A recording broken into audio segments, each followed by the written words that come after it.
રંગોળા સહિત ભાવનગર જિલ્લાના મુખ્ય જળાશયોની મુલાકાત જળસંપત્તિ પાણી પુરવઠા મંત્રી શ્રી કુંવરજીભાઈ બાવળિયાએ લીધી છે.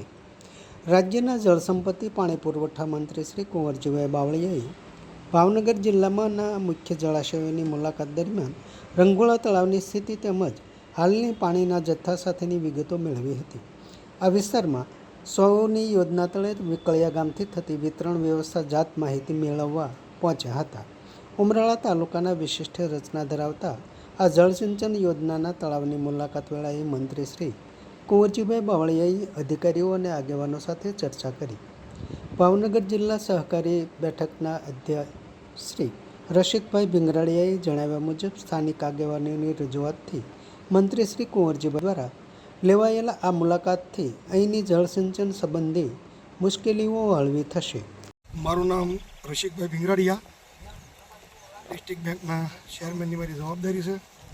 આ વિસ્તારનો ખાતેદાર ખેડૂત પણ છું.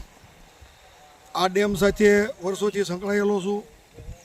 ઉમરાળા તાલુકાનું આમ તો આ મહત્ત્વની જીવાદોરીવાળું એક આ સાધન છે, જે રાજાએ શાહીમાં બંધાયેલો ડેમ છે. આ ડેમ ખૂબ જૂનો ડેમ છે.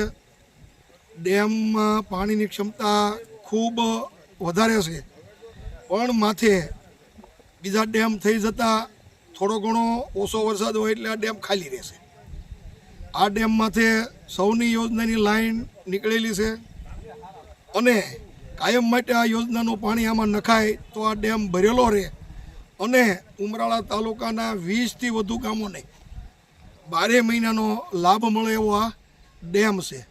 જૂનો ડેમ હોવાને લીધે આ ડેમની મરામત, કેનાલોની મરામત, એના ગેટ, માઇનોર, દોરિયા, આ બધાની મરામત, શેવાડે પાણી ન પહોંચતું હોય ત્યાં પાઇપ દ્વારા પણ પાણી પોગાડી અને ઉમરાળા તાલુકાનો આખા તાલુકાને લાભ મળે એવો ડેમ છે. આ રજૂઆતના અંતે સાહેબે રૂબરૂ મુલાકાત લીધી અને અમને ખાતરી પણ આપી છે અને અમને વિશ્વાસ પણ છે, કારણ કે સક્રિય મિનિસ્ટર છે, સતત એની પાછળ રહેતા હોય, અધિકારીઓને કામે લગાડતા હોય. આમાં શું કરવું જરૂરી છે, ઓછા ખર્ચે ઓછા સમયમાં વધુમાં વધુ કેવી સુવિધા ઊભી થાય એવા પ્રકારની યોજના કરી, જેથી કરીને નવું બજેટ વધારાનું પણ ફાળવવું ન પડે અથવા તેની રાહે ન રહેવું પડે. ચાલુ બજેટમાંથી આ કામ થઈ જાય એવી કામ કરવાની ખાતરી આપીશ.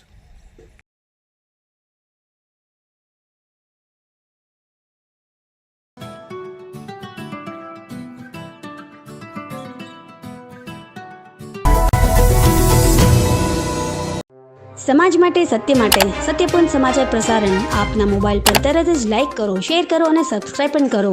અને હા, ઘંટડી વગાડવાનું ન ભૂલશો. આભાર. સમાજ માટે સત્ય સાથે સત્યપૂર્ણ અહેવાલ, સમાચાર તથા જાહેરાત પ્રસારિત કરવા સંપર્ક સાધો.